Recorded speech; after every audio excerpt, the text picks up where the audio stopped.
Bonsoir et bienvenue dans cette déjà avant-dernière émission Debout les Maudits, réalisée au Bachetto sur la place Saint-André dans le cadre du 6e festival des Maudits Films.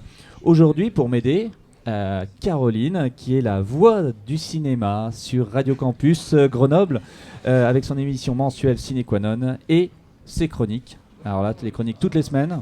C'est ça. Voilà. Bonjour Christophe. Bonjour. À ses côtés, Fred Thibault, qui vient tout droit de Toulouse, de Cinémathèque de Toulouse, oui, tout à fait. Programmateur d'Extrême Cinéma. Oui, entre autres. C'est pas mon vrai métier. Mon vrai métier, c'est technicien film. Ah, voilà. D'accord. Mais bon, ça, c'est une autre casquette. Nous sommes tous légion, en fait, ici. On a tous... Et enfin, le dernier, arrivé tout droit de Paris, Stéphane Duménildo, qui est venu pour présenter dans à peu près 1 heure son dernier livre, Le Miroir Obscur, sera lieu à la librairie Le Square avec le très très bon Benjamin qui est derrière, pas dans le cadre, mais qui vous interviewera tout à l'heure. Exactement, oui.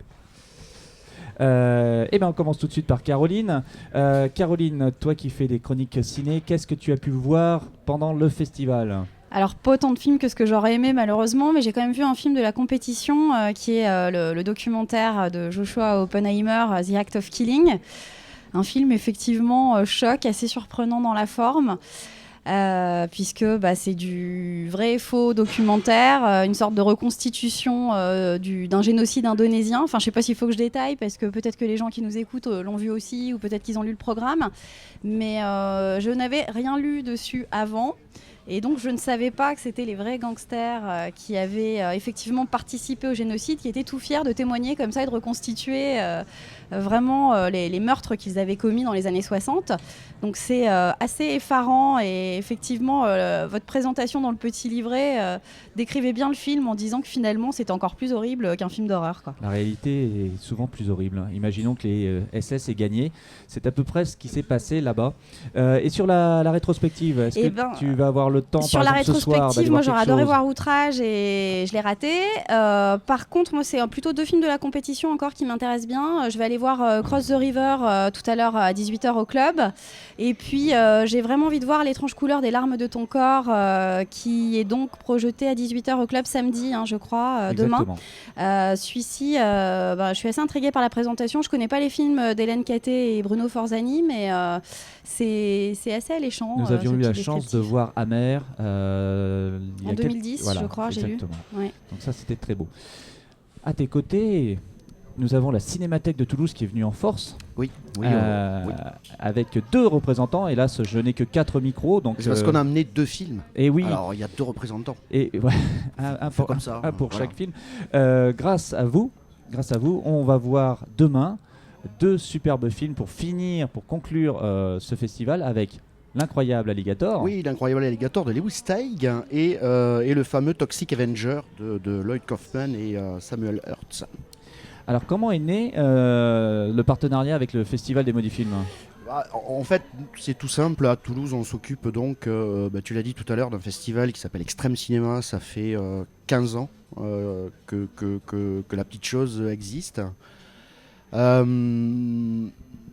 Et cette année, je ne sais pas pourquoi, il y a plein de gens qui se sont déplacés, qui sont venus voir de quoi ils retournaient exactement. Donc voilà, et c'est par ce biais-là en fait qu'on a rencontré Karel et qui nous a maîtresse Karel, et qui nous a proposé cette espèce de petit deal, d'échange de bons procédés. Voilà, j'espère qu'on pourra rendre l'appareil. Je précise que c'est elle qui a eu l'idée de cette soirée, donc double programme film d'exploitation. Nous on évite de faire justement des choses comme ça, et elle nous a dit, moi c'est ce qui m'intéresse, c'est de faire ça. Donc à la fois on s'adapte, et là c'est plutôt pas mal, c'est plutôt rigolo. Donc on a accepté avec plaisir. Juste avant que Caroline te pose peut-être 2-3 questions, comme tu viens d'arriver, ça va être un peu dur comme question, mais est-ce que tu as loupé un film de la rétrospective que tu aurais voulu voir et que tu n'as pas pu voir parce que tu viens seulement d'arriver ? Tous.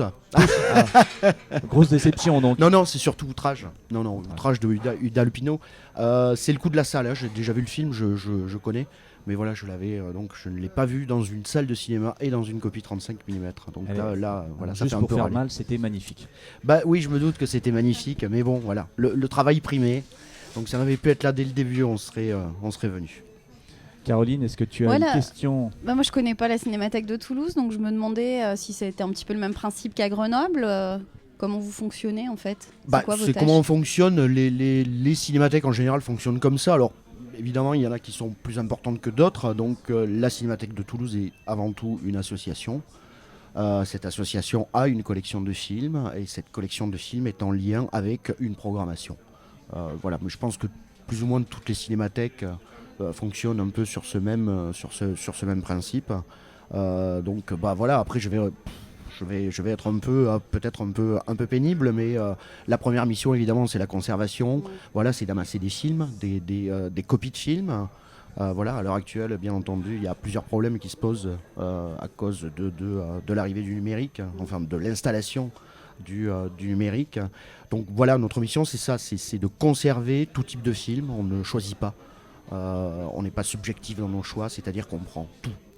Alors, je vais poser une question que Maîtresse Carrel devrait poser aussi.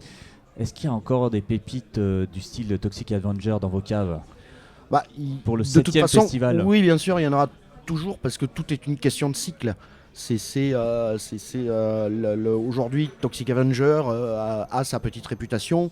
Cette petite réputation finira bien par disparaître un jour. Elle disparaîtra pendant 40 ans. Et dans 40 ans, quelqu'un dira « Oh là là, j'ai trouvé ce formidable film des années 80, il faut absolument le voir, c'est merveilleux, personne n'a jamais vu ça. » Donc c'est des cycles, donc finalement, il y a toujours des pépites. Il y a toujours des choses à découvrir et surtout à redécouvrir. Voilà. Faut pas oublier que montrer c'est bien, c'est super, mais il faut jamais oublier de remontrer. Et c'est pour ça que j'aime beaucoup moi le festival des maudits films et donc toute sa partie rétrospective qui pense beaucoup à ça. Voilà, ça c'est super. Et donc pour parler de la Cinémathèque de Grenoble, hier on était en partenariat avec eux et on a passé donc la submersion du Japon. Ah oui, qui est bien, et très bien. King Kong contre Godzilla. Ah magnifique. Donc magnifique. c'est deux films qui sont dans les caves de la Cinémathèque de Grenoble, à quelques pas. En tout cas, merci d'être venu, merci d'avoir accepté l'invitation sur le plateau. Et on va se tourner vers notre dernier invité mystère, Stéphane, qui est venu pour son livre, Le Miroir Obscur. Pourquoi avoir dit oui? Pourquoi être venu nous voir? Pourquoi avoir accepté cette invitation avec ces fous furieux d'ailleurs qui passent derrière toi? On va dire, pourquoi? Parce qu'on me l'a proposé d'abord, donc la politesse c'était d'accepter quand même. En plus c'est des connaissances, des gens que je connais par Facebook depuis longtemps. Je connais Sabine Garcia qui a travaillé pas mal ici. Oui, voilà. Sabine qu'on salue, qui est au Québec en ce moment, donc qui nous a bien aidé aussi. Donc oui, c'était assez naturel de venir pour... en plus, c'est toujours agréable d'être dans une librairie et de vendre son livre dans une librairie, quoi. Donc là, on est moins dans les échanges dématérialisés, on est dans le lieu où doivent se trouver les livres. Donc on est agréable. La très belle librairie du Square, on pourra le voir tout à l'heure. C'est une très très belle librairie grenobloise. On l'aime beaucoup et ils nous soutiennent depuis très longtemps, en particulier aussi pour le Ciné-Club de Grenoble. Donc Caroline, est-ce que tu as quelques questions sur les vampires, sur l'histoire des vampires? Malheureusement, j'ai pas encore eu l'occasion de le feuilleter, ce livre, Le Miroir Obscur, c'est ça? Oui. Alors, je sais que vous êtes universitaire, c'est un ouvrage plutôt justement de facture universitaire ou c'est de la vulgarisation ou une sorte d'anthologie du film de vampire? Je dirais ni l'un ni l'autre en fait, parce que j'ai pas voulu évidemment faire une anthologie des films de vampires. Il y a déjà des gros pavés américains, français, je crois aussi, qui existent là-dessus. Donc j'avais pas envie de faire une histoire complète du film de vampire avec 10 000 petits résumés, etc., ou des génériques. Donc c'est plutôt une rêverie sur la figure du vampire au cinéma et surtout sur le vampire comme une créature qui serait à l'intérieur du cinéma lui-même. Voilà, dont les pouvoirs seraient les pouvoirs du cinéma. Et qui, dès son apparition, aurait commencé à expérimenter le cinéma, mais de l'intérieur. Alors voilà, un de mes exemples, c'est Nosferatu, par exemple, qui est le premier film de vampire, ce qui est complètement dingue, puisqu'on est déjà en 1922. Donc on est quasiment presque à 30 ans de cinéma, et ils ont l'idée de faire un film de vampire à ce moment-là. Le film de Murnau? Ouais, le Nosferatu de Murnau. Et là, il y a des expérimentations, comme par exemple, une pellicule qui est tellement solarisée qu'elle en devient presque en négatif. Et ça, c'est des choses qui sont possibles parce que le vampire manipule de façon un peu magique la pellicule et le monde du cinéma de l'intérieur. Et ce serait quoi votre film de vampire préféré, même si c'est peut-être difficile d'en donner un seul? Oh oui, ça c'est vraiment très très dur. Alors les 3. Très très dur, mais disons que parmi les tout derniers, c'est le Twixt de Coppola, voilà, qui est une relecture très belle et mélancolique, à la fois de la vie de Coppola lui-même, de sa cinéphilie, de son parcours, et aussi du vampire de Dreyer. Il y a beaucoup de choses qu'on peut mettre en rapport. Voilà, Morse aussi, hein, le film danois qui est d'Alfredson, qui est J'en ai encore des frissons. Voilà, qui est une merveille très très froide et bouleversante. Et puis mettons, The Addiction de Ferrara, qui est une sorte de film de vampire extrêmement, sous ses dehors un peu underground et trash, qui est un film de vampire extrêmement intégriste en fait, où tous les éléments du cinéma des vampires et aussi de la mythologie sont exactement respectés, mais à l'intérieur du New York des années 90.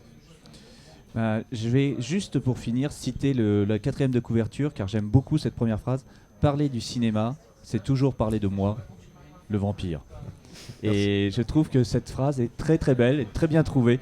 Je vous remercie tous et toutes d'avoir participé à cette avant-dernière émission de Debout les Maudits. Je vais finir en parlant du jeu concours. Oui, il y a un jeu concours pour gagner un t-shirt, le t-shirt collector du festival. C'est facile, envoyez un mail à contact@festivaldesmauditsfilms.com en donnant le nom du designer de l'affiche de cette année. C'est facile, c'est écrit dessus. Donc si vous l'avez volé, vous savez tout de suite à qui je faisais allusion. On se quitte en vous remerciant. Je vous souhaite une très bonne projection ce soir à 18h au club. Bon, pas pour vous, puisque vous serez aussi au square. Donc pour Across the River, à 20h, il y aura 3 films qui sont L'effroyable secret du Dr Hitchcock, La route de Salinas et des clowns tueurs venus de l'espace. Pour finir, séance de minuit. On laisse les incrusteurs reporters vous présenter tout ça. Je vous remercie. Merci. Merci à vous.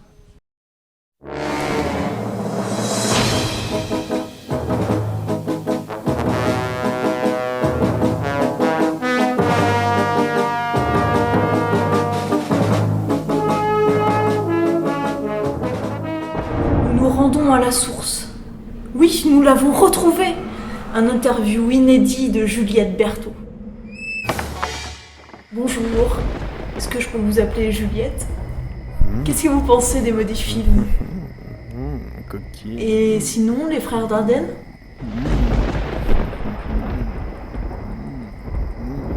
C'est qu'elle dit rien, la coquille. Tes mains, Guillaume?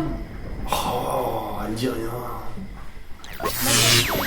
Et maintenant, nous rentrons à Grenoble pour le festival. Ah